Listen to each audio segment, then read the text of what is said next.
அன்பும் ஆசீர்வாதங்களும். இப்போ நான் ஏன் இந்த சகோதரி அம்மா இருக்காங்கல்ல, சுமதி அம்மா, ஒரு 10 வாரம் வாங்கன்னு சொல்றேன்.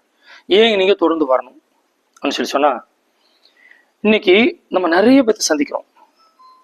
ஒரு 10,000 பேர்த்த சந்திச்சோம்னா அதுல ஒரு சிலர் மட்டும்தான் அவங்க வாழ்க்கையில நான் நிம்மதியா இருக்கேங்க, எனக்கு எந்த குறையும் இல்லை, ஏதாவது வேணுங்களா, எதுவும் வேணாங்க, நான் இப்படி இருந்தா போதும் அப்படிங்கிறாரு. அவர்கிட்ட மறுபடியும் ஏதாவது பேசுவோமா?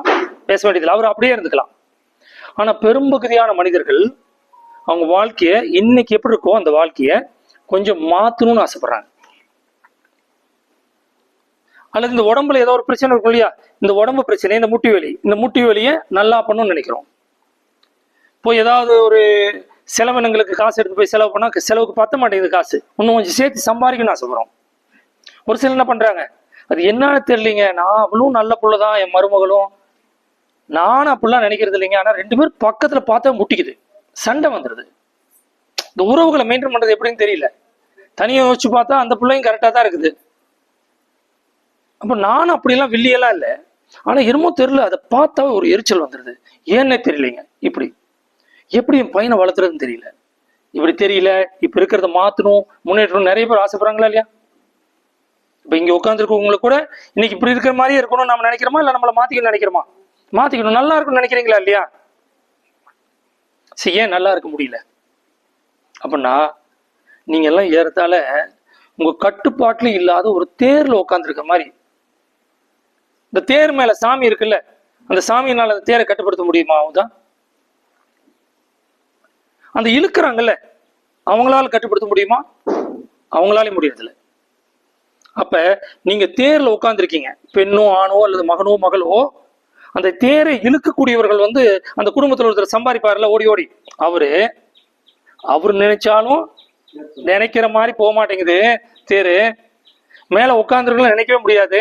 அந்த மாதிரி ஒவ்வொரு குடும்பத்திலயும் ஒரு செட் ஆஃப் பீப்புள்ஸ் இருப்பாங்க இல்லையா, அந்த குடும்பத்துல எந்த முடிவுமே எடுக்க முடியாமல் ஒரு 2-3 உறுப்பினர் இருப்பாங்கல்ல, அவங்களாம் தான் தேர் மேல உட்காந்துருக்கவங்க. அந்த குடும்பத்துல ஒரு நபரோ அல்ல ஒரு 5-6 பேரோ அந்த இயக்குவாங்கல்ல, அது நடக்கிறதுக்கு பணத்தை சேகரிப்பாங்க, முடிவுகள் எடுப்பாங்க இல்லையா, அவங்க தான் தேர்ல இருக்கிறவங்க. ஆனா இவங்க 2 பேரும் சேர்ந்துமே இந்த தேரு அவங்கள மட்டும் விட்டா நில சேருமான்னு நில சேராது, எங்கேயோ போய் குழியில் விடும். அப்ப அந்த தேரை அழகா ஓட்டி கொண்டாந்து நில சேர்த்துறதுக்கு யார் உதவி பண்றா தெரியுமா? ஒரு ஊர்ல சன்னக்கட்டைன்னு சொல்லுவாங்க, ஒரு சில இடத்துல முட்டுக்கட்டைன்னு சொல்லுவாங்க. அந்த சக்கரத்துக்கு பக்கத்துல இருந்துட்டு அது லேசா டைரக்ஷன் மாறிச்சுன்னா சைட்ல வச்சு அதுல லேசா திசை திருப்பி விடுவாங்க, பாத்திருக்கீங்களா? அந்த வேலையை தான் நான் பண்ணிட்டு இருக்கேன்.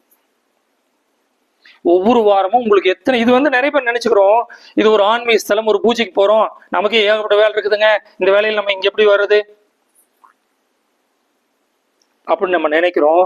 ஆனால் இது மாதிரி இங்க வரணும்னு அவசியம் இல்லை. இது மாதிரி உங்களுக்கு நல்ல புத்திமதியை சொல்லி உங்க வாழ்க்கையில் நீங்க செஞ்சுட்டு இருக்கிற விஷயத்த மாத்துறதுக்கான இடத்துக்கு நீங்க போகாம நீ வாழ்ந்துட்டு இருந்தா உங்களுடைய வாழ்க்கை எப்படி இருக்கும்? இப்ப எந்த டைரக்ஷன்ல போயிட்டு இருக்கோ அப்படிதான் ஓடிட்டே இருக்கும். அது நீ ஆசைப்படுற இடத்துக்கு போகாது, அது எங்க போதோ அங்க நீ போயிட்டே இருக்க வேண்டியதான். அப்ப நம்ம நினைக்கிற மாதிரி இதை கொஞ்சம் மாத்தணும்னா உங்களுக்கு உதவுறதுக்கு ஆட்கள் வேணும். அது இந்த சுந்தரவனமா தான் இருக்கணும்னு அவசியம் இல்லை. அது உங்க ஊர் பக்கத்துல வேற யார் கூட இருக்கலாம். அவங்க கிட்ட அவங்கள அப்பப்போ போய் பார்க்கணும். இன்னைக்கு என்ன பிரச்சனை இருக்குது, பொருளாதார பிரச்சனை இருக்கா, உறவுகள் பிரச்சனை இருக்கா, இல்ல உடம்புல பிரச்சனை இருக்கா, அது மனம் விட்டு சொன்னோம்னா அதுக்கு ஒரு தீர்வு கொடுப்பாங்களா இல்லையா? அதுபடி நடக்கிறோம், ரிசல்ட் கிடைச்சிருச்சு, சந்தோஷம், அதே மாதிரி போலாம் கொஞ்சம் தூரத்துக்கு. இல்ல மாறுதலா இருக்கு, மறுபடியும் அடுத்த வாரம் வியாழக்கிழமைக்கு குருஜி நீங்க சொன்னீங்க, இதை செஞ்சோம், அதுக்கப்புறம் இந்த பிரச்சனை அப்படியே இருக்குது, கேட்கலாமா இல்லையா? அப்ப இந்த இடத்துல இந்த ஒவ்வொரு வாரமும் வியாழக்கிழமை அன்றைக்கு இந்த மாதிரி உங்களை எல்லாம் சந்திக்கிறதும் சரி, நான் பேசுறதும் நோக்கம் என்னன்னா, உங்களுடைய வாழ்க்கை பயணத்தை அந்த சனக்கட்டை என்ன ஆப்போசிட்டா மாத்திரும், போறதுல கொஞ்சம் அட்ஜஸ்ட் பண்ணி கொஞ்சம் சௌகரியமா பயம் இல்லாம உங்களை அனுப்புறதுக்கு தான் இந்த இடம் நடக்குது. அப்ப நீங்க ஆசைப்படக்கூடிய இடத்திற்கு நீங்க போகணும்னா தலையை நட்டுட்டு காட்டுக்குள்ள வேலை செஞ்சாலும் போக முடியறது இல்லை, கட்டளை அண்ணாந்து பார்த்துட்டு படுத்துட்டு இருந்தாலும் போக முடியறது இல்லை.